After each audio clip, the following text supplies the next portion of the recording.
Hi there everyone, this is Poorman973 and welcome to another Working at Wendy's video log number 1. That's right, this is the sequel to the original Working at Wendy's video logs. So yeah, this is day 1. I went into work at 10 o'clock my time, AM by the way, and I worked until just after 4 because I didn't really have an official schedule.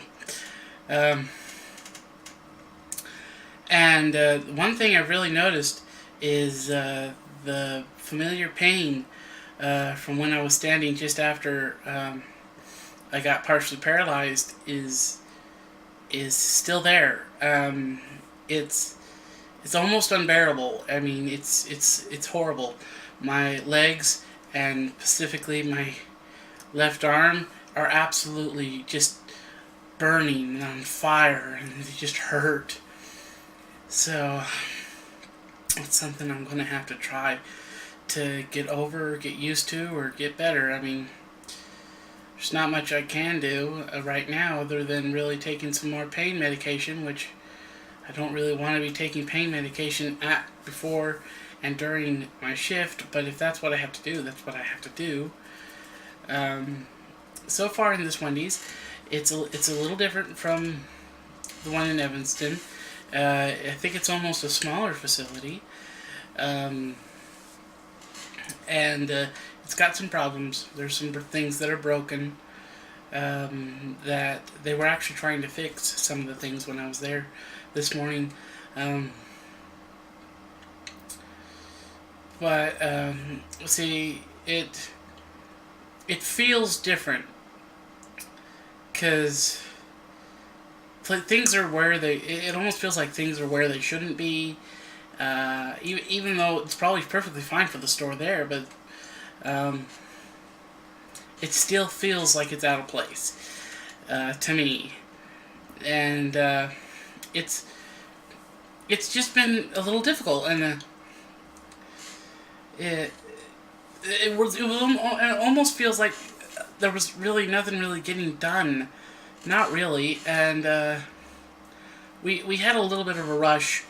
I mean, it was a small rush. It didn't even last very long, so it wasn't a hard day, business, busy wise, but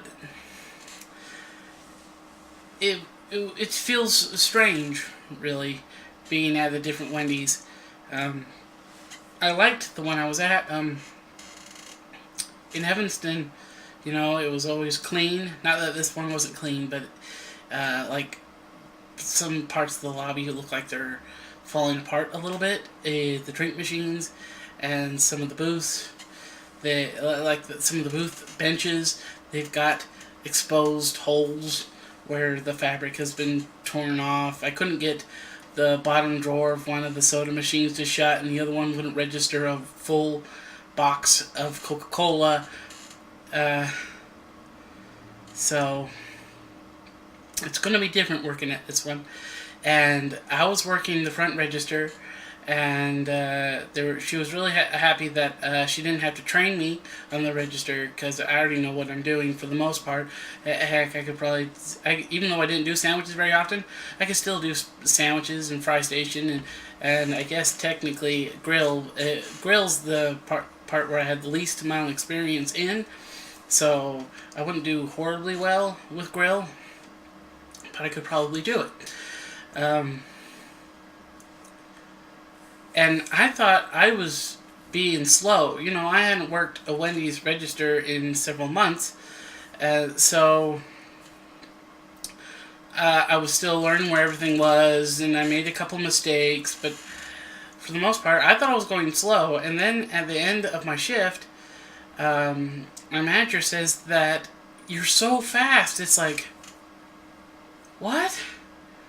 I thought I was being slow. I thought I was pretty much pacing myself, trying to figure out where everything was, and they said that's fast for them. So I'm thinking, oh no. Because the one in Evanston, they actually would send people to train with us to go to other stores. So I technically worked at a training store. So that's the speed I learned how to move at. It's like I could even do it faster. As I said, I probably could have gone faster, but I chose not to. I was still trying to figure out where everything was and how to place things, where things go, and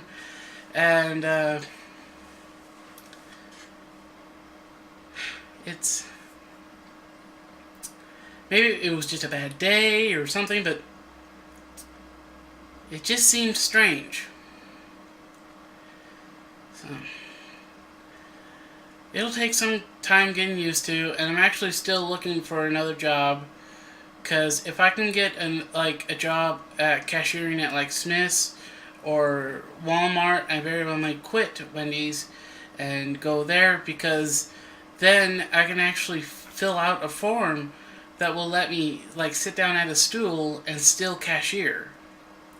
Or I could be like a people greeter, because I'm probably going to purchase myself a wheelchair so I can get around easier when I need to get around. So that's something that I have to do, because just walking around with my cane, it eventually gets unbearable, the pain that I experience. I mean, normally I just take Tylenol, but today I actually had to take a stronger pain med that I usually don't take. So, and I can't take anti-inflammatories. They'll send me into anaphylactic shock, and I like breathing and not being in the hospital. So I can't take ibuprofen or aspirin or Advil or any of those. So, but yeah, we'll see how things go. I'm actually still on the job hunt, and tomorrow I'm going to go see the financial advisor at the Stephen Henniger's College, see what I can do about grants and scholarships and aid and, all that kind of fun stuff. So we'll see how so that's all. That's it. That's pretty much it. We'll see how things go. It's like there's not much that I can do about really the quality of the Wendy's. I can't complain at the location. It's directly across the street. I still have to take my vehicle because, and it's really busy. So, it's dangerous to be, because it's always really busy, and I would not walk across the middle of it. But anyway, this has been Poor Man 973, and I hope you all have a nice day.